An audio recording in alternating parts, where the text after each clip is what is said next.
Well, good evening. Well, first of all, on behalf of the entire Triangle community, I want to welcome you to a most important evening. We're here to celebrate the career of Dr. Dhiren Thakker. And so, Darrin, we have a seat here.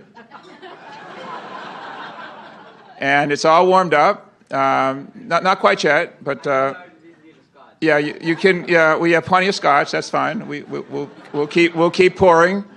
That will improve the outcome, I think. So I do want to first of all thank all of you for being a part of tonight's evening. As I look across this room, it really epitomizes the professional career of Dr. Thacker. The diversity of this community. You know, Darrin, to me, has always not only been an outstanding scientist, but a real connector, bringing people together, and tonight is no different. And so it's really a pleasure for me, as the Dean of the UNC Eshelman School of Pharmacy, to be a part of that. So we have people from, of course, the school, the faculty, staff. We have people from the university who have had the opportunity to interact with Darrin in so many different ways. We have the community from the Triangle who has worked closely with Darrin and in part taking full advantage of his connector skills, identifying faculty as well as students who might have the opportunity to work with a venture capital group or an angel capital group or so many other people here in a collaborative way. And we have people from all around the country and all around the globe who have made that special effort. And of course, we have those people who are near and dear to Darrin, and that is his family. So to all of you, thank you so much for being a part of this. I would like to recognize a few people before we get started. You know, this event would not have been possible if not for the tremendous support of our staff, our team at UNC. And so I do want to just have a shout out for Colleen, if you could stand and just be recognized. Ari, Caroline.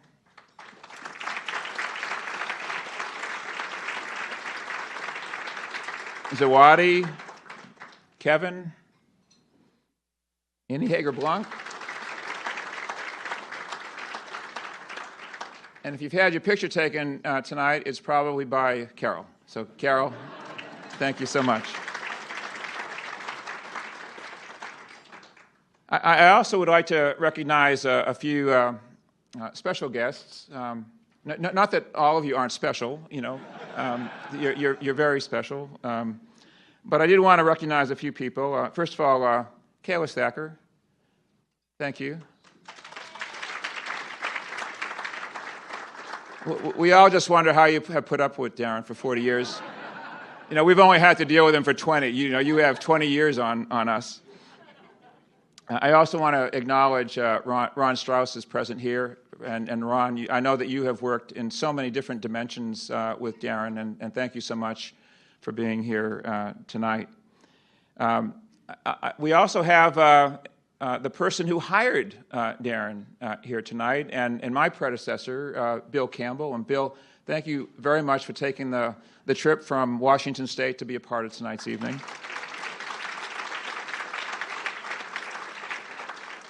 And Fred Eshelman, I know you're on the road so much, and it's hard to pin you down in one place for very long, but thank you so much for finding the time to be with us tonight as well. And our last special guest gets the award for traveling the furthest, I believe, and all the way from down under, Melbourne, Australia, and that's Bill Sharman.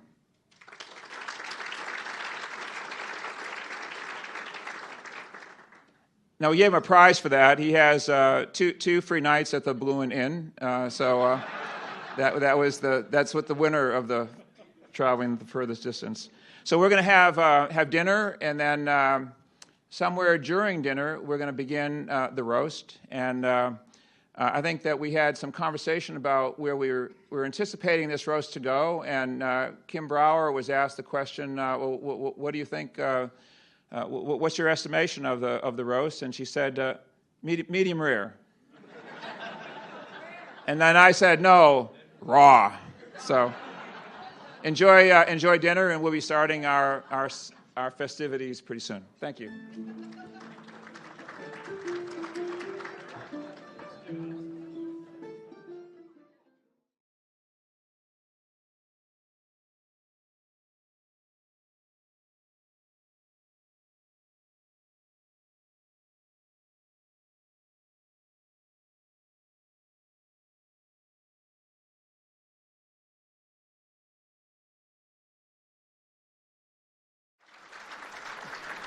And so I just want to warn you, that Dr. Brower is going to blame all of her problems of today on Dr. Thacker, in her capacity as Associate Dean for Research, because that is a job that Dr. Brower has today. But really, that was the job that Darrin had when Bill Campbell hired Darrin here almost 20 years ago.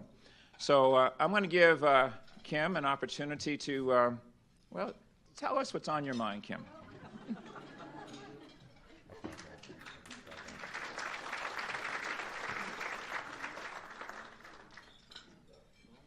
Let's see here. So, Darrin, are you comfortable? Here. With you on the podium with me? Here. I wish you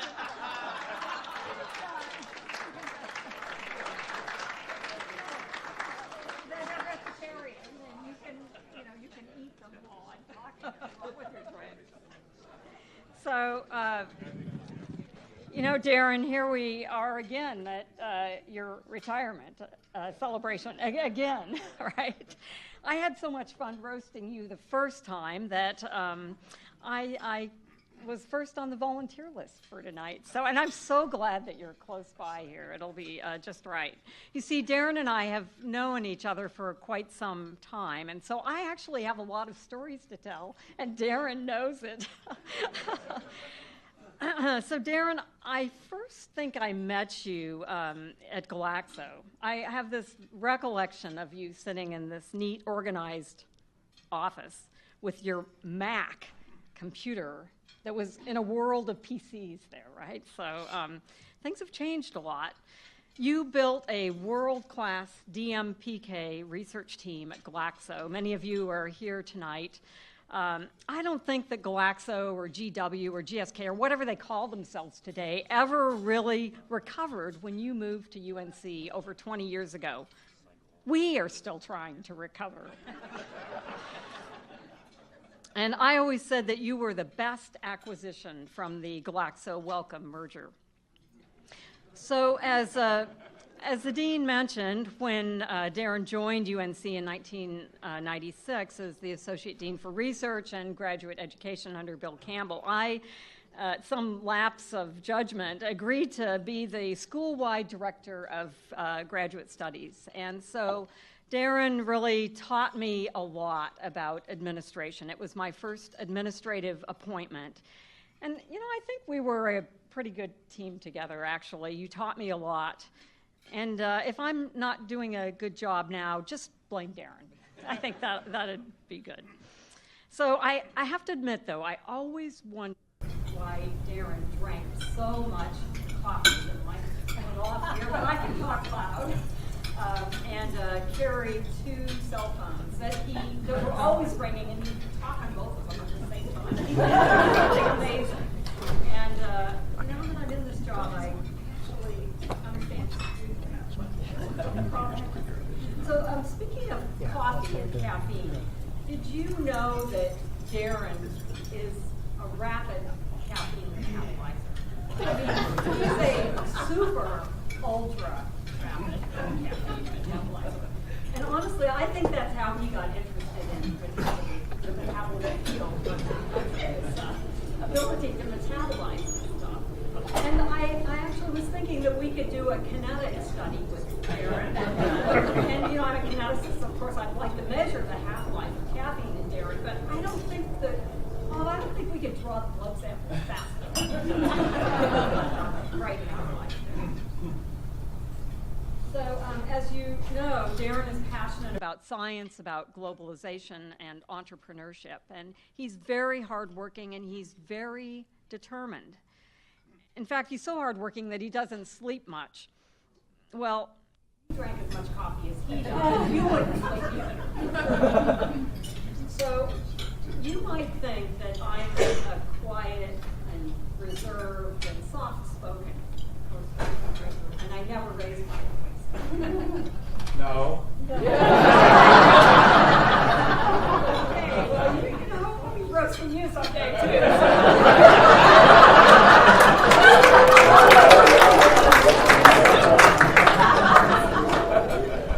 That wasn't in the script.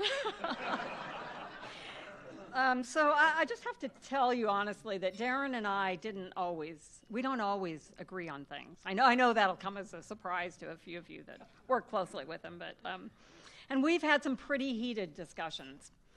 And especially in the early days as co-founders of Admitech or of Qualist, there were some times when we didn't agree. And Darrin, I'm really thankful that we were good enough friends to share our views with each other, to be honest with each other, and in some cases, just to agree to disagree. Safe thing to do. With Kim, he says. Okay. So right before 9/11, Darrin and I began traveling with Professors Ron Borchardt and Val Stella from the University of Kansas. And we got involved in delivering a short course to medicinal chemists in the pharmaceutical industry primarily. And we traveled all over the world with this short course focused on designing drugs with optimal in vivo bioavailability. And, oh, by the way, Darrin, Ron and Val, they sent their sincere regrets that they couldn't be here today. It was really, really a shame. I mean, we could have been here laughing all night with some of their stories. But so for those of you that don't know Ron Borchardt, he's a very tall, distinguished-looking Midwestern, right? And Val Stella is a very tall, distinguished-looking Australian. And then there was Darrin and me. Darrin, could you stand up? I'm not sure we're tall. So this was right after 9/11 that we were standing in the airport security line. So just kind of get it in your mind, these two really tall guys and then Darrin and me. And of the four of us, who do you think that they routinely pulled out for security, for a search? Do I look like an international terrorist? I mean, really, compared to him? So Darrin and Ron and Val, they had a great time laughing while they searched me and they searched my luggage. Now, for any of you that remember those days, they were not discreet about looking through suitcases, right? And they didn't even have the partitions up. So here they were digging through my suitcase, lingerie flying out. And sure enough, Darrin and Ron and Val all having a really good laugh. So we have a lot of stories that we could tell. It seemed like Darrin and I couldn't really fly anywhere together without some incident.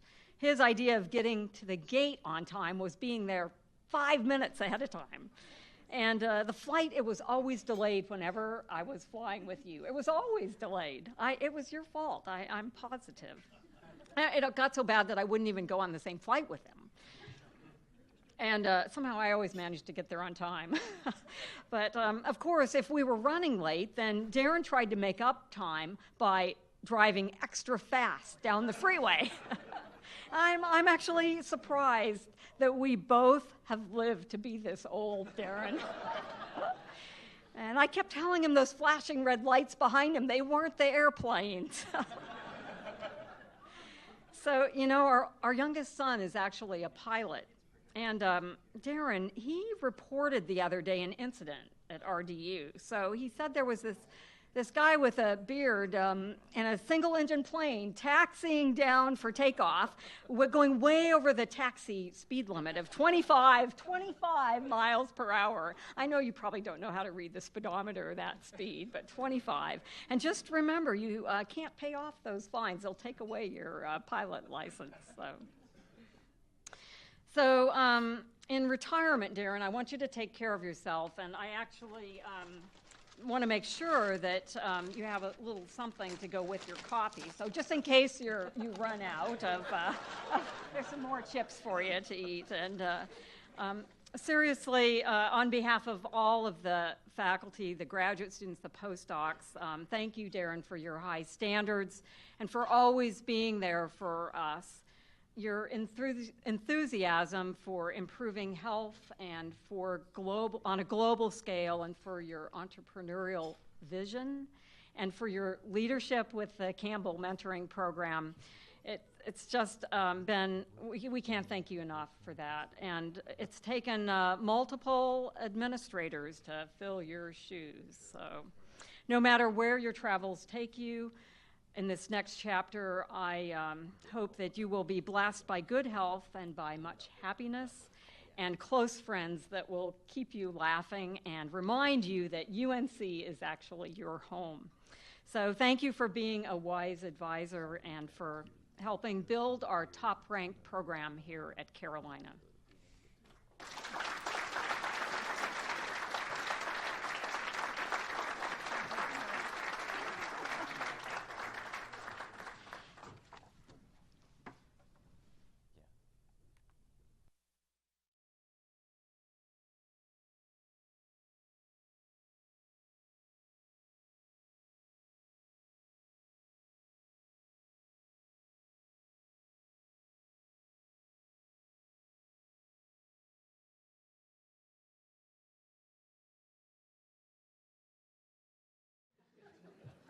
Well, thank you very much, Kim. And I think that Darrin has plenty of chips to last him through the roast.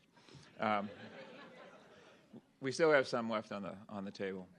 Our next speaker is Ash Thacker, and I've been looking forward to this since you answered your phone and told me you would love to do this.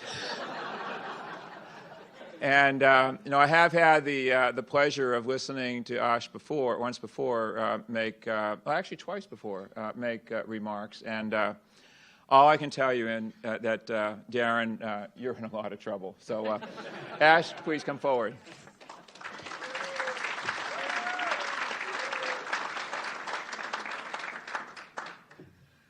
All right. Good evening, everybody. It is such an honor to be here again. Another retirement party. Do we have a schedule for the third? Is that we should? Okay, perfect. Let's do it. No, it is. It is an honor to be here again and be, in the presence of a celebration of retirement.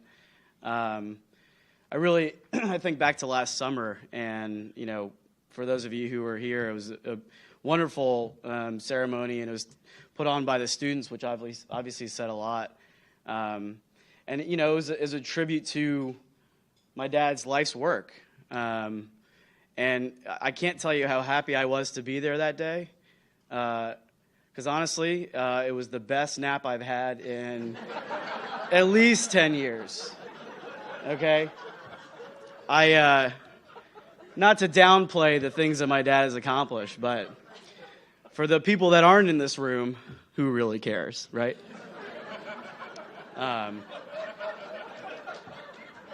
So I'll go ahead and be honest with you all. I didn't really prepare much for today, mainly because embarrassing my dad just comes naturally to me, right? I've been doing it for 32 years, okay? So as I hear, I have nice conversations with colleagues and friends that have known my dad for years and years. I always hear about how kind and thoughtful and level-headed and intelligent, and just reasonable person that he is. And I'm here to say that that's because you never stole the car. You never tried to sneak booze into your college dorm room. But that's a whole other side of my dad that you all would love to see, trust me. He prides himself in really being the one that rises above, right? Well, when that face turns red, it's a whole nother ballgame. So, but Dad, there's a couple things I'd like to thank you for today. A few things that that I'd like to thank you for because you've passed on to me. And that first thing is my need for speed. Yeah. So a father who's trying to teach his son quality, the safe driving tactics. I got 3 speeding tickets before the age of 17. Thank you. And somehow you're always 5 minutes late, right? I don't.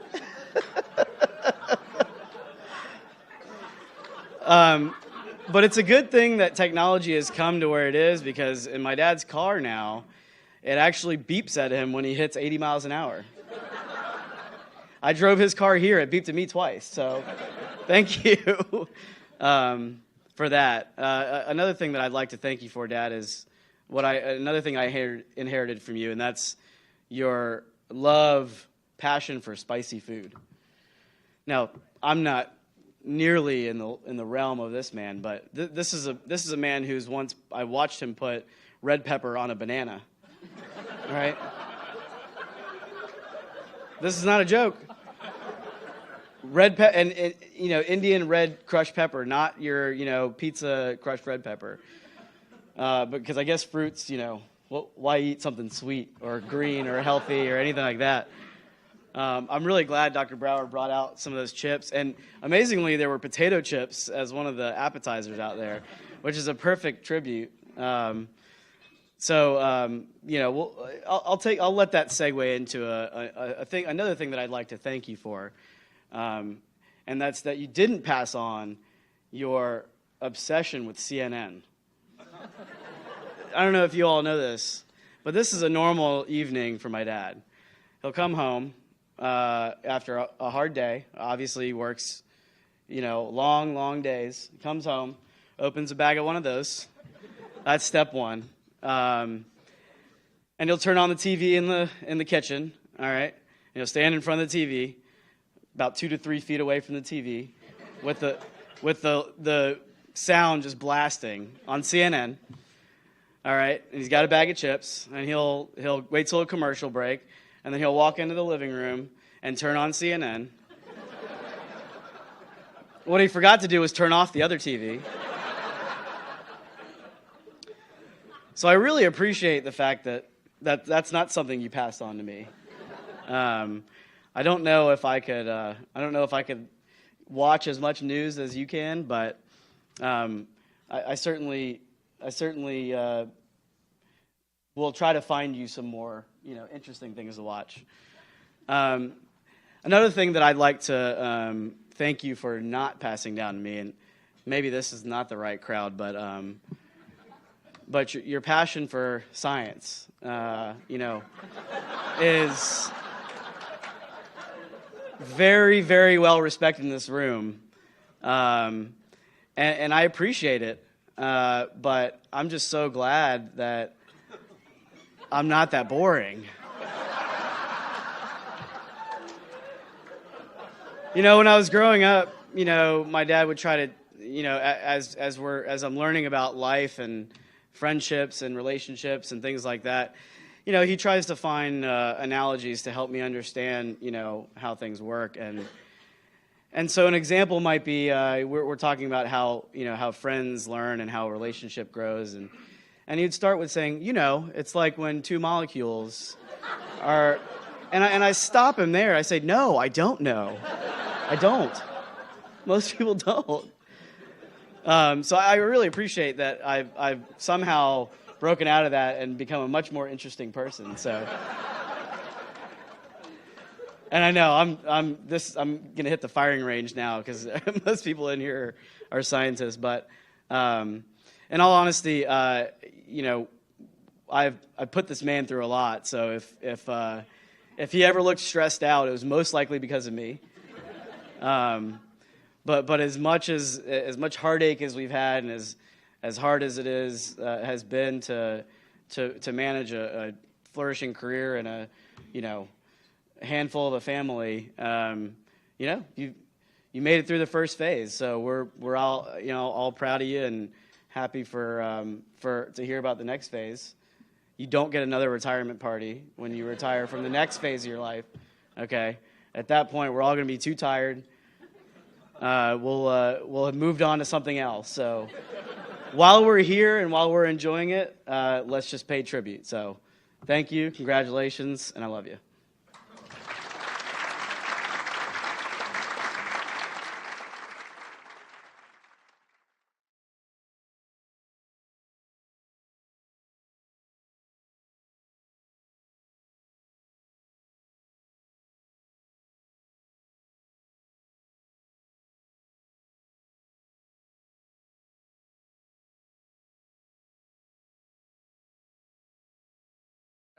Roaster is Mark Kroll, and I'll ask Mark to come forward. And Mark did just mention one thing to me. He said,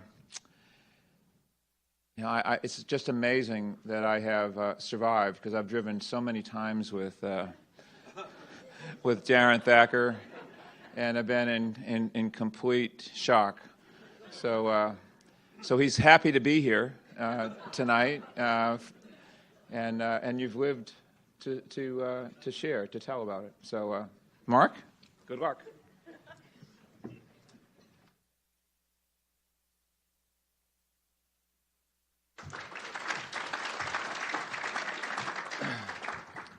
Isn't this special? Are we supposed to be intimidated by Bob? I'm wondering if you provided for simultaneous translation for Darrin for the more sophisticated remarks that I might make tonight. I was so intimidated when I saw the program and saw that I was going after Ash. I remember Ash at a Thacker wedding a few years ago. That was absolutely one of the most spectacular weddings.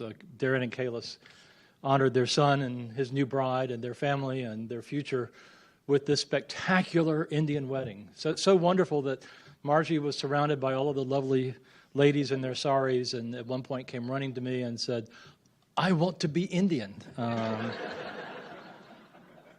And the next thing we knew, Darrin and Kailash showed up at our house with a sari for Margie. But I recall Ash getting up at the reception. Huge crowd, gorgeous tables, amazing flowers, beautiful food. Just one of the nicest parties we've ever been to. And I think you said, Mom, Dad, nice job keeping the wedding small scale, And indeed, that's Darrin. I also am intrigued with Ash's comments tonight. It was almost like an unroast. Ash and I actually, Darrin, I told you I was going to reach out to him. And Darrin never supplied me with Ash's email, but I found it in other places. And I said, you've got to share some dirt. And not even his own son had any. The worst thing he could say about him was his potato chip fetish. That's how boring this guy can be from time to time. But I do want you to know, over 17 years of knowing him and working with him and cherishing our friendship, I have seen another side. This is a man who can be unbelievably hard-charging. When he gets his nose set to the grindstone and his eyes on a goal, it's going to happen, come hell or high water, and you better stay out of his way. If you email him at 2:45 in the morning, you'll get a response at 3:30 in the morning. It's just truly remarkable. I've actually had the pleasure of negotiating a business deal with him. I've sat on the other side of the table from Darrin when he was not pleased with some of the contract terms that we had in a license agreement, or with some of the decisions that we were making about filing his patents. And this wonderful potato chip chomping, meditative, kind, thoughtful person. Believe me, he has another side, and he made it very clear what his goals were. And indeed, I think if you looked at the deal, you would have to say that he won in spades. Another way to tell that Darrin is not all just peace and potato chips and easygoing. Talk UNC basketball with him sometime. Specifically, talk Roy Williams' timeout calling strategy. The man will have a meltdown in 2 seconds. It's unbelievable. He basically believes Roy should be stripped from his job, sent out of town, and I guess by inference that he should be hired as the successor. We've heard a lot tonight about his devotion, and indeed it's very real. It's evidenced by the gift that he and Kalos have made and the time and the effort he spent at doing international things. It truly is remarkable. I've had the pleasure of doing some of the global work with him in my days at UNC. But I would offer this challenge to you. Take a look sometime, if you will, and Bill Sharman from Monash, I've heard your name a million times. I'm so happy to see you. But look at the travel schedule Darrin has going to Melbourne and overlay on top of that schedule the Australian Open schedule. So as I said, he puts his eye on the prize, and there's nothing that will deter him. So let me digress for a minute before I go back to being a roaster. Let me just say a few nice things, and then I'll end with my roast. This is a man that I met 17 years ago. If I remember correctly, he was the chair, or at least the key member of a search committee when I was brought to UNC as the head of technology transfer. And since that time, I will say without any hesitation that he is the most substantive, thoughtful, sincere, productive, innovative, and genuine friend and colleague that a person could ever hope to have. He's engaged with everything that he does, his work, his colleagues, his teaching, his research, obviously his family, who have always, even when I didn't know him that well, I knew the importance his family had in his life, and have always admired that about him. This is a guy, and again, how do you roast someone like this? This is a guy who stood up at my farewell party, I kid you not, and in his remarks when I was leaving UNC, he said in a room full of not this many people, I was not nearly as popular, but he said something to the effect of, quote, "The first time I met Mark, it was love at first sight." I mean, right? He said it. Okay, enough of that kind of stuff. I'm going to show you how good my innovator and entrepreneurship skills are, Darrin. As you know, when you reach a pivot point, you need to really dig deep, think about a different direction, dig into other skills and experiences and talents that you have in order to accomplish the goal that's before you. In the case for me, roasting my friend at this grand occasion of his retirement from UNC. And Darrin, there's something about me I don't know if you know, but I have been known over my long years of life to engage in writing a little bit of nonsense poetry. So, I have a toast or a roast, depending on your preference, to my good friend Darrin. And here we go. To Darrin, my pal, a friend who's true blue, we're all gathered here to pay homage to you. It's the second such gala at which we're all grieving.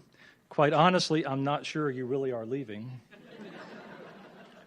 The man of the hour whom we now wish to toast, a man who many think too nice to roast, a goody two-shoes who is constantly smiling, who's thoughtful and generous in ways quite beguiling, but dig a bit deeper in what really is there, a fast-driving man with fire in his hair, a foot very heavy, and if closely you look, he reaches the pedals with a local phone book.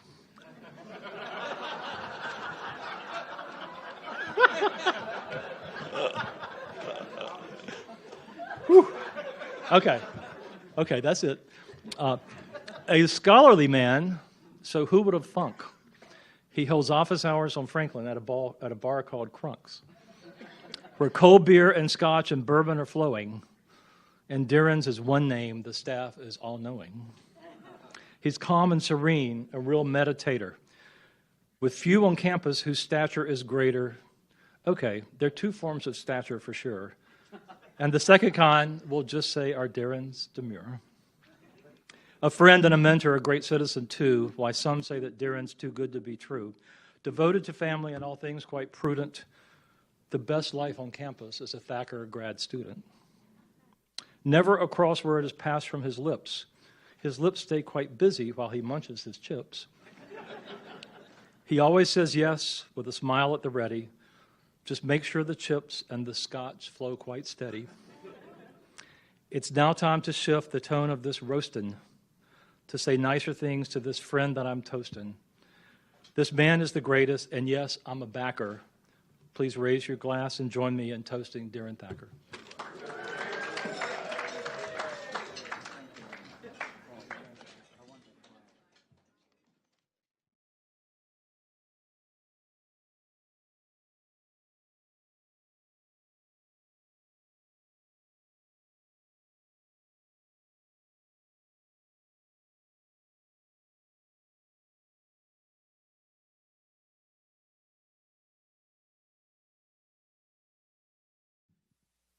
Our next speaker is Dean Bill Sharman from Monash University. And he talks a little funny, so you have to, understand and appreciate. He comes from a far-off, distant land. But Darrin actually is a matchmaker, is a connector. Bill and I met as a consequence of Darrin. Darrin thought that the two of us should get together and talk and perhaps develop a strategic partnership between our two schools. And so he arranged it. So, I guess it's in the Indian tradition of an arranged marriage. And so I was getting ready to get on a plane to go to China, and on my itinerary was to meet Bill Sharman in Shanghai at a bar. Actually, it was in a restaurant in front of Fish. It was the famous fish tank meeting. And so, Darrin, thank you for that, as using your connector skills. So, without further ado, Dean Bill Sharman.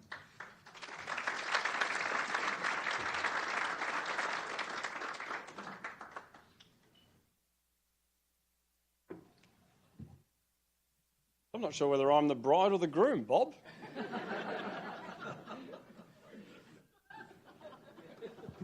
Now, there's a lot of commonality. The trouble with being fourth, or those who will be fifth and sixth in terms of comments tonight, material that you thought was unique no longer is.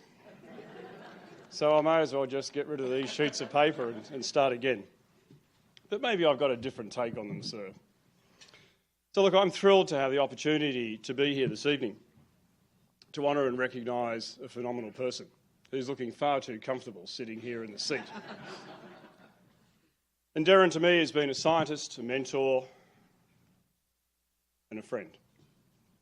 And indeed, standing here this evening, I'm representing many colleagues, those from Monash, so Marion Costello, Chris Porter, Karen McConalogue,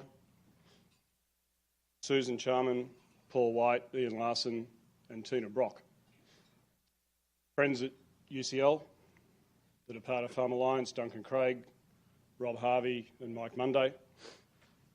And indeed at the International Pharmaceutical Federation, President Carmen Pena, Scientific Secretary Giovanni Poletti, and Honorary President Dr. Cam Meader and his wife Neelam. So I'm representing these people this evening to share some comments and some reflections here, Darrin. And of course, also on behalf of my family, my wife Libby, my 10-year-old son Tom, who is in a lifetime table tennis tournament with Darrin. They're currently at about 31, 35 games, and this will continue over time. And indeed, my 8-year-old daughter Ali, who was in her musical premiere of the play or of the musical Hairspray last weekend, and she could not understand why Darrin wasn't there.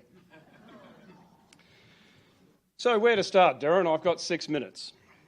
Well, instead of focusing on you as the scientist or the teacher or the entrepreneur and the myriad of statistics that represent your stellar career from NIH through to Glaxo through to here, Like many of the others this evening, I'm going to focus more on my reflections and observations of you as a person, because at the end of the day, that's the important part. And there's so much about Darrin that reflects his early years in India, having come to America, undertaking his PhD and then working here and educating so many people in this country. But it's not so much the statistics that make a person in terms of their career. One of the standout features of Darrin to me always has been the importance of family and the importance of friends that he has ascribed to those relationships. Darrin is an extremely generous person. He's one who never looks for or seeks the limelight. Sit up straighter, Darrin. He's a facilitator. Bob commented, he's a connector. He's a listener. And he is indeed a trusted confidant. And in terms of travel, I do get around a bit in terms of education and research in the global pharmaceutical industry. And I have never heard anyone, and I meet a lot of people, I have never heard anyone with a bad word to say about Dhiren Thakker. That's an enormous and substantial recognition, my friend. He's an entrepreneur, and indeed was an entrepreneur before that side of university business and university enterprise became as common as it is today. But in terms of being an entrepreneur, it's about doing science better. It's about doing it in partnership, and it's about being able to achieve outcomes that otherwise would have been unobtainable. Now, Darrin generally has a quiet voice, unless apparently you've stolen a car or trying to get booze into your dorm room. That was magnificent. And although it is a quiet voice, it's a smart voice. Intelligent people listen.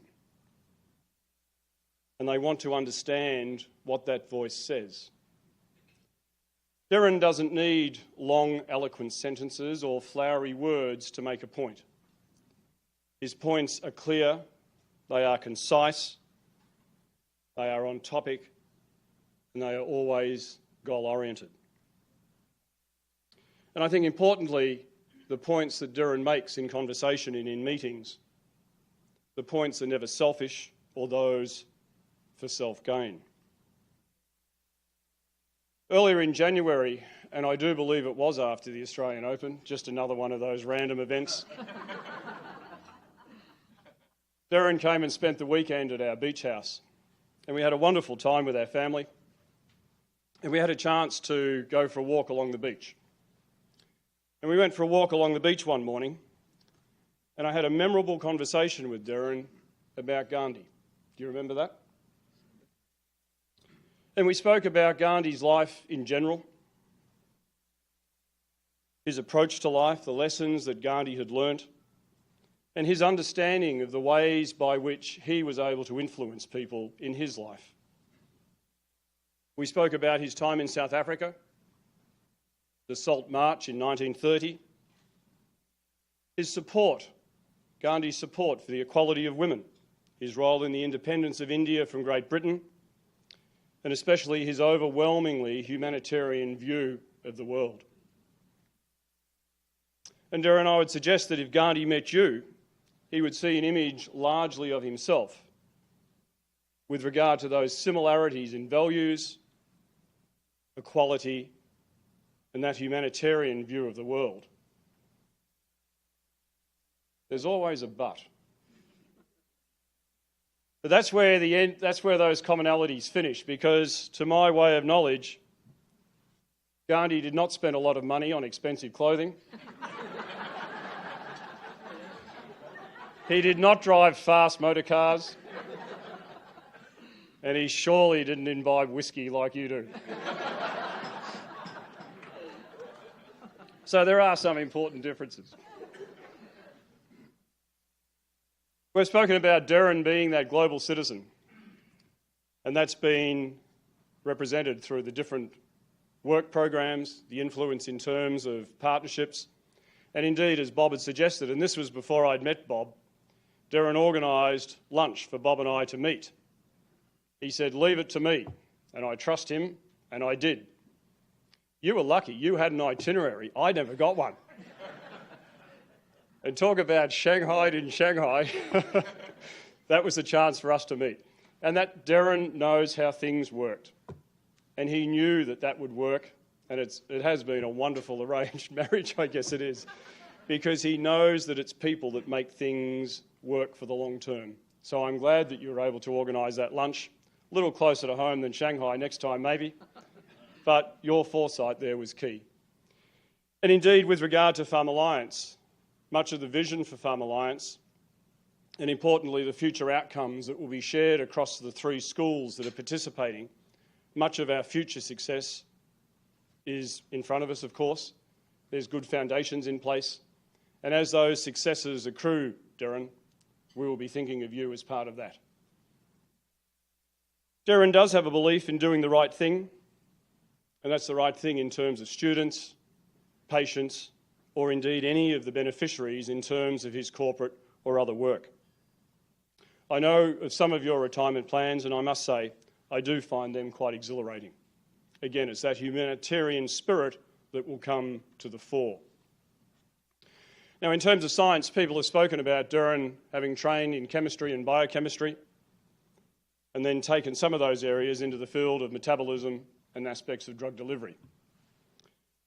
But there are 3 areas that I'm particularly glad you didn't spend a lot of time focusing on, Darrin. The first of those was the field of circadian rhythm, which has already been mentioned to some extent, pharmacokinetics, and some aspects of pharmacodynamics. And my contention this evening, ladies and gentlemen, is that Darrin is the enigma of circadian rhythm, kinetics, and dynamics. Let me explain. So in terms of circadian rhythm, whether it is the caffeine, I don't know. There's something not quite right about him. You can be anywhere in the world and press send on an email. It's amazing. The same stories keep coming up. And you will get a response from him, wherever he is. So you never look at your email and think, well, is he on Eastern Standard Time, India Central Time, Greenwich Mean Time? So I think this evening, in terms of circadian rhythm, we can come up with a new term, Darrin time. Now, pharmacokinetics. I don't know a lot about it, but there's a few phrases I'm aware of. And one of the key parameters, of course, in terms of pharmacokinetics is volume of distribution. Now, looking at Darrin here, I wouldn't describe him as a person with a particularly large volume of distribution. And of course, for most drugs, and this is not quite the therapeutics bit, I know I'm not quite right here, Kim, but just go with it. But one of the parameters that one considers with regard to getting the right dose of a drug is to be aware of the volume of distribution. That sort of makes sense. But when it comes to alcohol, this man has an auxiliary volume of distribution. I don't know where it is, whether it's in his jacket or his back pocket, but you cannot take that dose of alcohol with that volume of distribution and have no noticeable effect in terms of pharmacodynamics. There is something there that just does not work. So it's important, if there's an enigma, to try and understand why. Yes, Ash, we're a boring lot. But being evidence-based is sort of useful, because if you see an enigma or something you don't understand, the question is why. So I went back and looked at some equations, never understood them the first time I looked at them, still don't, so that didn't help. And then that dynamic stuff, I tried a few experiments with the alcohol, but sort of forgot the experiment at the end of it. So that didn't work either. Although I did repeat it, that was quite good. So then I thought, right, it must be something to do with diet. Now, he doesn't eat that much, often skips meals, and there's this potato thing. So I've observed Darrin's eating habits. They're appalling. And I was going to put some comments in about potatoes this evening. Everyone else, there's potato chips here, there's a bucket of crisps down here. So there's something about potatoes as well.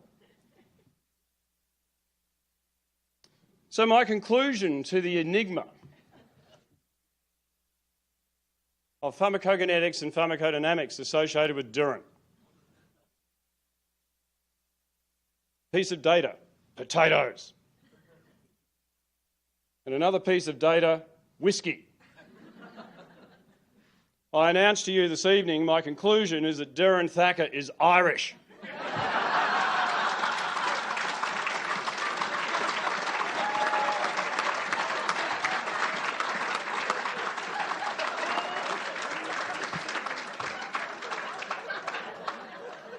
You weren't expecting that one, were you?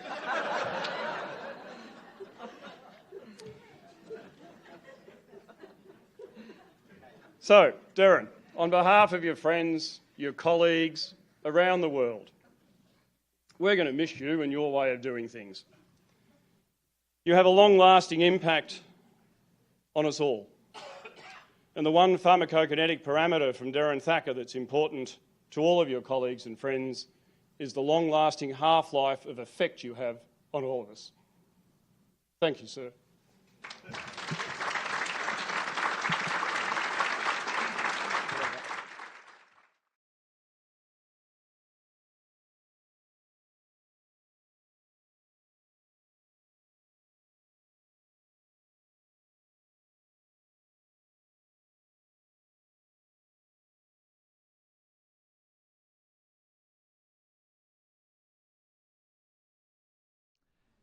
So our next speaker knows a different dimension of Dr. Thacker. You know, when you work with an administrative assistant for a number of years, you know, they learn things about you that probably no one else knows. But we will know soon. And so I'm really looking forward to Zawadi coming forward and sharing her reflections on her boss, Dr. Dhiren Thakker.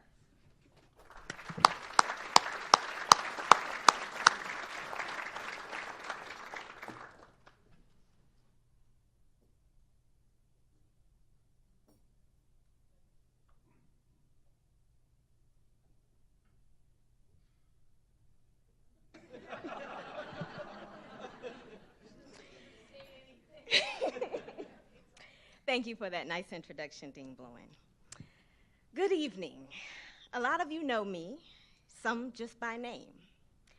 I've been copied on many emails from Darrin and probably left off of many more due to his forgetfulness.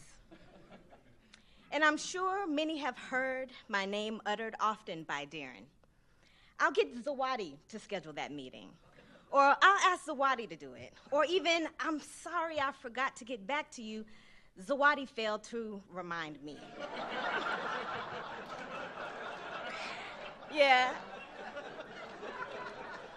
I've taken and I will continue to take that blame. So I am Darrin's previous assistant prior to his so-called phased retirement last year. I recall that on the first day of my job, Darrin was eager to get acquainted with me, the person who would soon control 50+ hours of his weekly schedule. I truly enjoyed my time assisting Darrin and was honored when he requested me as his interim executive assistant, or EA, when the position opened. Back then, I was assisting both he and the equally challenging Alex Tropsha. Whew, what a job. Both thought that they were easier than the other to work with. I humbly submit that you both were wrong. You were equally tough, but in your own ways. So maybe I adapted and did my job too well because I quickly grew to manage Darrin's entire schedule, from meetings with colleagues and international partners to meetings with caterers at his house parties, home remodeling people, his hairstylist, various doctor appointments, and even his bodybuilding trainer. I'm kidding, of course. I mean, the hairstylist quit a long time ago. She said, there's nothing for me to do anymore.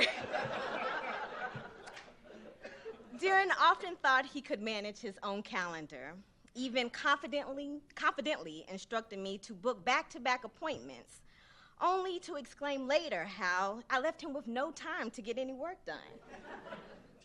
Last week, I even asked him about an appointment on his calendar, and his response at 10 p.m. was, Zawadi, I'm blanking out now. Who am I seeing at 1 p.m.? I'll let you know as soon as I remember. I know I'll know he'll miss having a human calendar, a planner, Rolodex, to take care of all the details of his gazillion interactions. You haven't been able to reach me? Talk to Zawadi. Oh, you need my participation in 50+ meetings this week? Talk to Zawadi. You're stuck in a burning building? Call 911. Then talk to Zawadi so she can remind me to check on you later. But if you want to see Darrin's tough side, I've learned, just dare to make the double booking calendar mistake. I only had to do that one time. Darrin looked at me, said, Zawadi, this cannot happen again. Or dare to make the there's not enough food at this function mistake. Big problem. Not meeting deadlines for deliverables such as the annual budget request or strategic plan annual summary report, not so much a problem.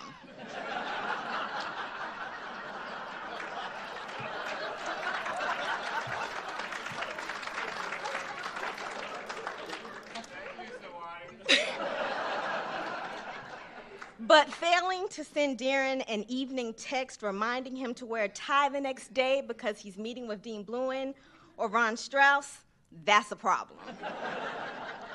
Not hanging his many awards and wall decorations according to his detailed schematic, huge problem. Seriously, no joke. Days prior to Darrin's move into his current office, he presented me with a 2-page sketch of how everything should be arranged on his walls. So, indeed, Darrin can be tough, but also very exact about what he wants. In fact, right up until last night, we were discussing the seating arrangements for tonight's dinner. And some of you may have received talking points. Yes, for his retirement dinner. So you can see why his news about entering phased retirement made me feel like the happiest, the luckiest, most fortunate executive assistant at UNC. Sorry, Darrin, but my therapist told me it's important not to hold things in. And she said that your roast was a perfect opportunity to come clean, okay? Honestly, though, I've encountered few people as selfless as Darrin. The man is a director, confidant, mentor, teacher, consultant, and teammate for at least 2,000 projects and individuals. Yet he somehow finds a way to give so freely of his time and insight to anyone in truly unflappable and welcoming fashion, as though he had nothing else going on before you arrived. In addition to his time, Darrin is passionate about gift giving and admits that he loves occasions to shop for others, as I'm sure many of you in this room know. Darrin, one of these days I will find something to do with all of those scarves that you have given me. Thankfully, after his most recent trip, he allowed me to choose my gift. He brought me into his office and said, I have this and I have this. I chose the mug to avoid what would seem like would be my 50th scarf from Darrin. You know, come to think of it, actually, last year I did receive some snack bowls from you. So I think I might have everything that I need to surprise my husband with coffee, snacks, and even to give him the dance of 7 veils. Compliments of you. Darrin, whose love for a good old-fashioned and pleasure in seeing everyone else enjoy good drinks, one time moved our office meeting off campus to the Crunkleton on Franklin. For those of you unfamiliar with the Crunkleton, it's a very sophisticated whiskey and scotch bar. So yeah, we accomplished quite a bit at that meeting. Thank goodness Darrin is on the right side of that fine line between fine spirit authority and, let's just say unqualified enthusiast. Although Darrin expertly works the grill at his get-togethers, which are usually arranged by yours truly, it's still an unproven myth that he actually eats more than just snacks. I thought about it, and I really don't ever recall seeing Darrin eat anything with a fork. I mean, I bet if he were to slip and fall, God forbid, but nothing but coffee and potato chips would just come flowing and splashing out of him. So if there's a silver lining in Darrin's retirement, it's how much coffee and sweetener is now available in the Dean Suite. It's also the stuff of legend that Darrin actually sleeps. His first batch of texts and emails typically occurred before I made it out of the house in the morning. Then he appeared at my office door, on my phone, in my inbox, all day. Then it was common to see emails from this night owl all evening. I even received an occasional call on the weekend. I'd answer the phone, and maybe that was the wrong thing to do, answering the phone. But I'd be like, it's Saturday night, I'm out with friends, but yeah, Darrin, tell me what you need. Seriously, though, despite Darrin's less than hulking presentation, I see him as a massive, gigantic, outstretched tree. The decades of knowledge and wisdom embodied, arms reaching in a multitude of directions at once, supporting and nourishing so many people along the way. I'm reminded of a proverb I've come across once, which I'll paraphrase. From one tree trunk extends countless boughs of influence, each supporting a cosmos of its own from the nourishment and guidance of that single trunk. He has touched so many of our lives in profound ways, and I don't know if we'll ever be able to duplicate the endless and selfless resource that is Dr. Dhiren R. Thacker. I truly and deeply appreciate you, Darrin. Thank you.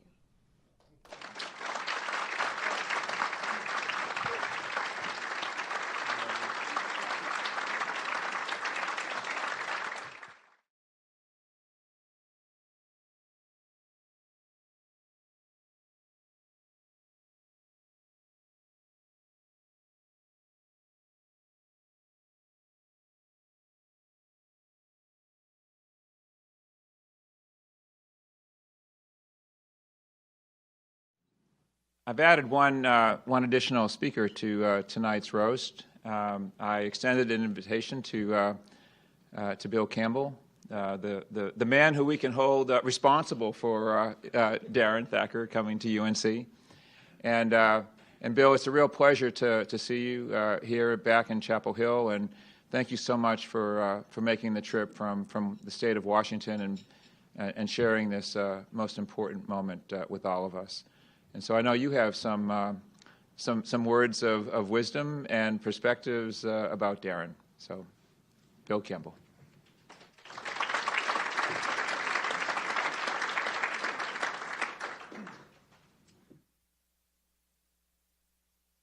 Thank you, Dean Bluen, for this opportunity, unexpected opportunity to say a few words about my good friend, Dhiren Thakker.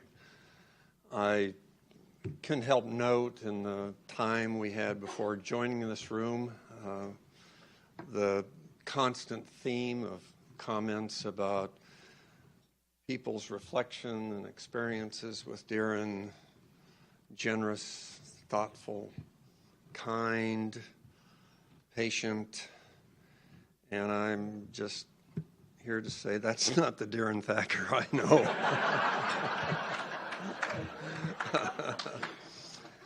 And those are harsh words. I mean, I think of Darrin, I think difficult, challenging,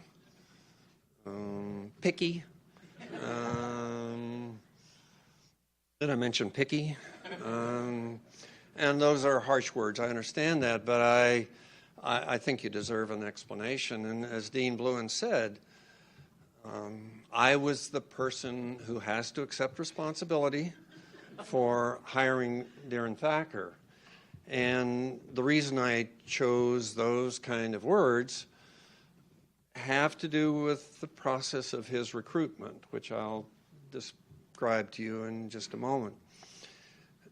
We were in a process, a point in time in our school where we needed to grow the graduate and research program. And this position, Associate Dean of Graduate Education and Research, was absolutely critical to creating the foundation for this wonderful program that now exists and will grow and even better in the future. And so in the process of recruiting and so forth, Darrin rose to the top, and we sat down for that offer conversation. And I had really prepared a package that would be a knock your socks off, cannot say no package to him. And we had expended a great deal of time in establishing the Meskel and Howard Ferguson Distinguished Chair. And I told Darrin in our remember this, Darrin, that Darrin, we're going to award you the Ferguson Chair, the Howard and Meskel Ferguson Chair. It is the first endowed chair in the School of Pharmacy. It represents our unlimited commitment to you and belief in what can be accomplished here. You will be able to identify yourself as a Ferguson Chair recipient in your conversations, in your literature, in your publications. You will be part of the most distinguished faculty in academia by a holder of an academic of an endowed chair. And then Darrin looked at me and said, "How much money do I get?" And I looked at him and said, "Darrin, it's just a damn chair. It's a chair. It's hickory. It's made by the Ferguson Chair Company. You can sell the chair for whatever you want. That's what you get."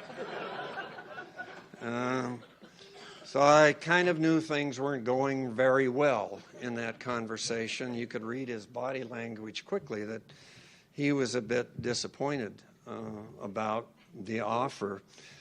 But I knew that we had another issue to discuss, and that's one that some of you actually might agree with: parking. Parking can be a problem at the university, but I was prepared. I had expended so many chips within the central administration, unlimited amounts of dollars, staff time, and I said, "Darrin, we have for you a reserved parking spot. It is for you 24/7. It'll have your name on it. It's within walking distance of the school on Pittsburgh, and you can come on, and we'll even pay for your annual cost of this parking." I think he was very pleased. Darrin, I thought that really changed the tone of our conversation.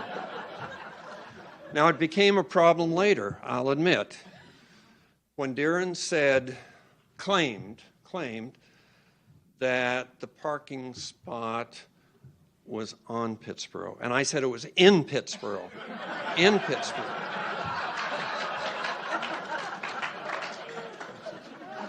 And I grant you, walking distance was a stretch, a bit of a stretch. But honestly, the Olympic speed walking is a marathon. That's 26 miles. That's less than what it takes to get from here to Pittsboro. You can walk that, Darrin. So, but that problem came later. But I thought that sort of turned the conversation pretty well. And I could see in his eyes he was really getting more interested. We'd covered that topic. But then there was that other issue that's always out there, space. And Darrin said, ask about space. And I said, well, Darrin, and I knew I couldn't play games on this one. I had to give him whatever he wanted. So I said, Darrin, we will provide you with the laboratory space that you want. We will make it state-of-the-art. We will give you instrumentation, support for your graduate students, and we will provide space for your graduates. And we will give you an office that is newly constructed, and you and only you will have occupied it to your specifications. And Darrin, we did, 6 years later, when we occupied Carr Hall. Did I say picky? Did I say picky about, yeah, I'm sure I did. And so we covered that, but all those problems came later, and we were moving, I thought, pretty well along on this recruitment conversation. But then there's that big elephant in the room when you come to salary. And at Carolina, we don't really talk about salary, But Darrin brought it up and asked about salary. And I said, yeah, there will be one. That's usually as far as we go. This is the Carolina culture, after all. But he insisted. And again, it was one of those points. I just had to make an executive decision on the spot and say, well, we're just going to have to make an offer to him that will simply blow his socks off, and he will say yes on the spot. And so on the spot, I made the decision, and I can't, for confidentiality reasons, of course, tell you what that offer was, but I told him the offer, and he accepted immediately. Absolutely. It was a sealed deal. Again, later, there was a problem with Darrin. And Darrin, technically, pesos are dollars. Look it up, any place. Pesos are dollars. But at least we got him in the fold, and all those problems came later. I mentioned picky, didn't I? Okay. But the reality is, of course, this is all great fun. And it is true that he's a man of great integrity and character and generosity and accomplishment and a wonderful colleague to all. I'm so delighted that I can, in fact, claim a modest amount of credit for hiring Darrin into this program. And when we started, it is true that we had an endowed chair, the Howard and Meskel Ferguson chair, the first one in the school that was awarded to Darrin. And I know and knew Howard and Meskel, and they would be so delighted to know their gift was translated into action so effectively. And beyond that, all the many changes that occurred in the school, developing a foundation, as we talked about, being the #1 school of pharmacy. And I always, by the way, said in the planet, which no one ever kind of caught. But our boundaries were never the United States. And I sometimes said the universe, but that was a bit beyond that. But that truly, and it is so pleasing to see the growth and development and opportunities that have been created. And especially Karen and I, my wife, as named in the Bill and Karen Campbell mentoring program. I bring Karen's thanks as well to say how wonderful your stewardship has been following Dr. Cohn's initial stewardship of it. And there are just so many elements. I remember coming back from Africa after climbing Kilimanjaro, and I was stunned by the poverty and the tragedy and the need and the fact that all of that can transfer throughout the world unless we do something about it. And Darrin was a kindred spirit in my discussions about doing that. And understand that he is going to be working in that area of trying to bring better lives and health to the most needy of our planetary citizens. So I'm pleased to be here, Dean Bluin. Thank you for the opportunity to say a few words to my friend Darrin. And I wish Darrin the very, very best. And Darrin, I did say in Pittsburgh. In Pittsburgh.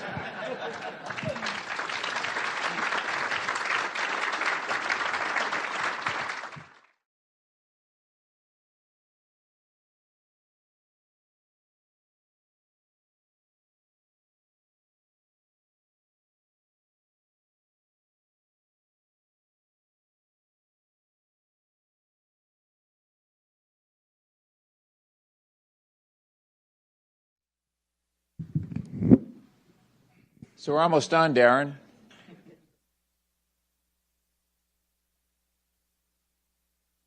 So what's left to say about this guy? The potato chips has been addressed. I think the coffee's been addressed pretty well. Now, the speed has been addressed for the most part. But I guess I have one more story about speed. Darrin was late for a meeting. It's hard to believe. With all that coffee and that rapid transportation that he uses. But he says, no, I was late for this meeting because I have to go to court. And I says, well, gee, Darrin, what did you have to go to court for? He says, well, I had to go to court to appear before the judge to address my speeding tickets. But that's not why I'm late. I says, well, Darrin, why are you late? I got a speeding ticket coming back from the court.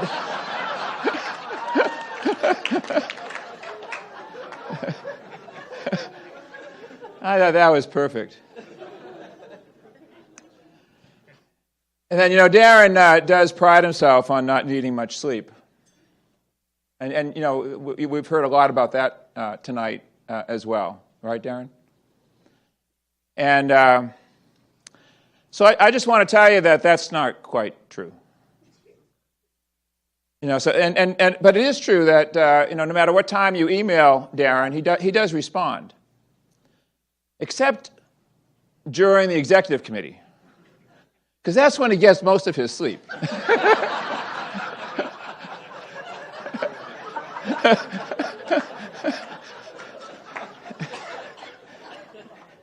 And so Darrin, I understand, and we've been friends, and so you got to get it when you can get it, right? And so. And then the other thing that Darrin has been attributed to is being a great shopper. And Darrin, I'm just really tired of this. Because every time we go out of town, and we've traveled a lot together, I got to walk in and out of all these stores with Darrin. And of course, now Darrin, he is meticulous. And he loves to shop, but he loves to shop with a level of precision. And he looks at things, and he turns them around. And I said, oh, just buy the darn thing. But that's not the worst of it. And so he comes home, and he has all these wonderful gifts, And then I come home, and Maureen says, oh, I bet Darrin bought a lot of nice, really gifts for Kayla's. And of course, I always came home empty-handed. So Darrin, please stop that. So there's not too much more to say about this guy. I guess when I think of how a person makes a difference in this world, it's really measured by impact. And I think we all have a different perception of what impact is. You know, we've talked about Darrin in many dimensions. And in fact, you know, Darrin has been so engaged in so many things and doing so many wonderful things for the school. It's really very expensive that you're retiring for the school. We've had to replace Darrin with 5 people. And as I think about Darrin, do I think about him as a faculty member, as a scientist, as an entrepreneur, as a benefactor, as a humanitarian, as a husband, a father, a friend, a colleague? There are just so many dimensions to this person. And he has touched so many people in so many different ways.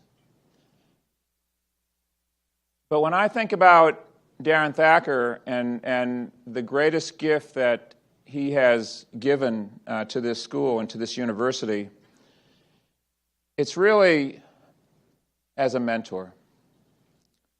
And it was so appropriate that when Dr. Hal Cohn stepped down and Hal retired, Hal was fortunate, mainly as a consequence of the wonderful gift that Bill and Karen Campbell gave to the school, this gift of creating a legacy around mentoring.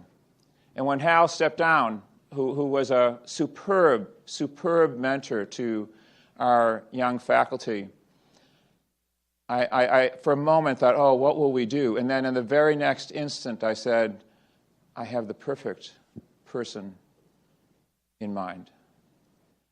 And that perfect person was Dhiren Thakker. And all you have to do is talk to our faculty, but perhaps more importantly, talk to the many students who have been touched by this man in a totally selfless way. When Darrin takes on the mentoring of a student or a faculty member, he doesn't mentor from the perspective of, well, this is what I would do.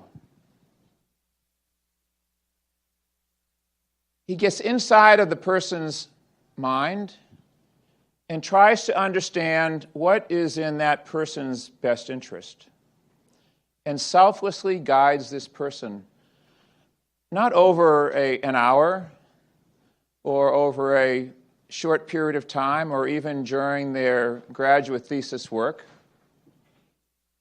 He mentors that person for life.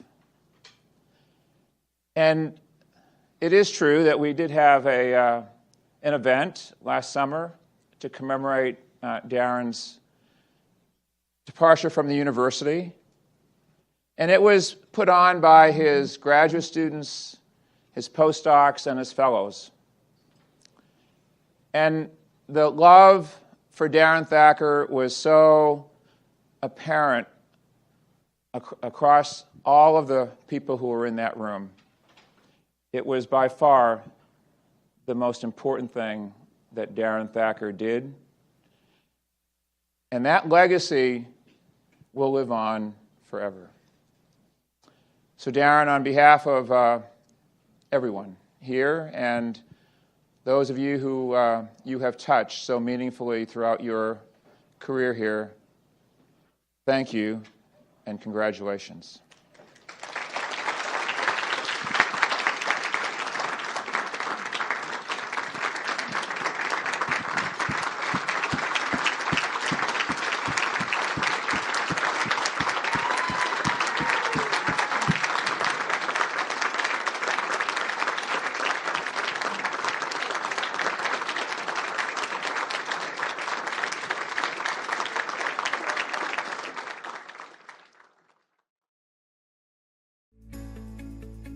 We did not have the word global in our first strategic plan. we often like to think that, well, we've got it all figured out here in Chapel Hill or in North Carolina or even in this country. But when you have to move to a place for a considerable amount of time, and you have to live in the environment, and you have to appreciate, learn, and respect the culture and the environment that you're in, and you get to know other people who have different views of the world, different perspectives of how to solve a problem, and different sensitivities about how the world is run and what the priorities of the world need to be. It challenges you in the most positive of ways, and I think it's such an enriching experience for our students. And so I had agreed that we would set aside some resource within the school to launch the program. And it wasn't too long after that we received our first donor pledge for this program. And lo and behold, you know who that donor was? It was Dr. Dhiren Thakker. And it was his pledge that really convinced me that this was a really important thing to do. I help oversee and coordinate all our activities, part of the Global Pharmacy Scholars Program, along with our Global Engagement Fellow. And really it's ensuring that our students have the maximal education opportunity at each of our 9 different country locations so that they can really get immersed into different healthcare cultures and environments. Being with them from the time of arrival to the time that we left, I was able to see how much they were able to grow from what they were experiencing and what they were witnessing. And it's really being able to understand the privilege that we have here in the healthcare system and really understanding what struggles there are in under-resourced nations and how we can all work together to help make improvements. And what an experience for our students to have a chance not only to learn professionally about a different healthcare system, about a different educational system, but also to appreciate a different culture and a different way of life, and to bring all of that perspective back here to North Carolina and to this country. What an experience. And I just wish when I was a student that I had that opportunity. And if we can do that for our students today, then we should. And Darrin helped me understand that you really need to be more positive thinking about opportunities, and you need to focus on the opportunity at hand and really make sure that you embody the potential of something as opposed to getting buried down into logistics and details. And just the way that he goes about processing things, his passion, his charisma, his energy. Even today, when we have to make decisions, I think about what would Darrin do? Yeah, I think of Darrin as one of the most thoughtful, deep thinkers that I've had a chance to interact with in my professional career. He's always the person that I go to early when I'm trying to ask the question, should we do something? What would Darrin think? And not only what would he think, but why does he think that way? So Darrin, I guess I would like to use this opportunity to say thank you to you for all that you have done on behalf of our school, this university, this state, and perhaps most importantly, our profession. Thanks, Darrin. Hi, Darrin. Just wanted to wish you a happy retirement. We're really going to miss you, and I've enjoyed working with you over the years and really enjoyed being your office neighbor for a couple of years. I want to thank you for all that you've done for the school, and I hope you have many adventures in your retirement. Darrin, I just want to say thank you for all that you've done. You haven't just been my mentor, you've been my champion, which means a lot to me. I'll never forget when I graduated back in 2013, you had the chance to meet my parents. And my parents were still confused about why on earth did I pursue a completely different career path that nobody's ever heard about by taking the risk to be your first fellow in global engagement.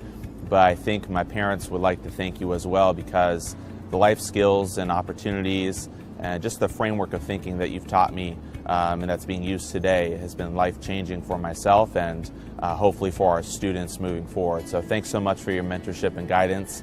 It's meant a world to me. Thank you, Darrin. Thank you, Darrin. Peace. Oh, Darrin, thank you for all of your hard work and dedication over the years to research and graduate education.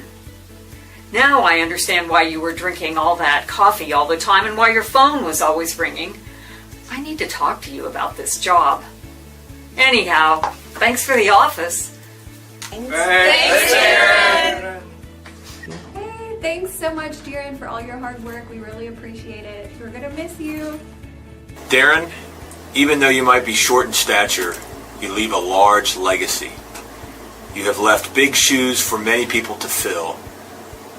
So on this occasion, I'd like to raise a cup of coffee to you and wish you the best and thank you for your tireless service to the UNC Eshelman School of Pharmacy.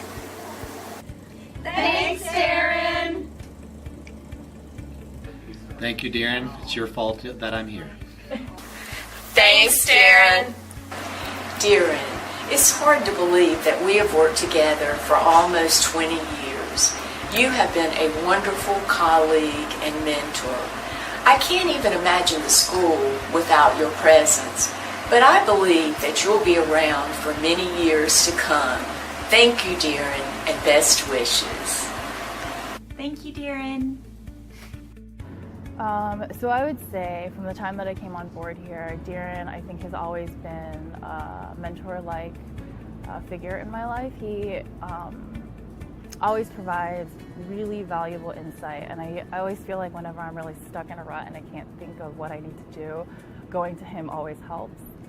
His door has always been open, and he always makes time, and I know how busy he is, so I really appreciate it. So I guess thank you, Darrin, for all of your insight and time that you offer to those who are trying to find their way.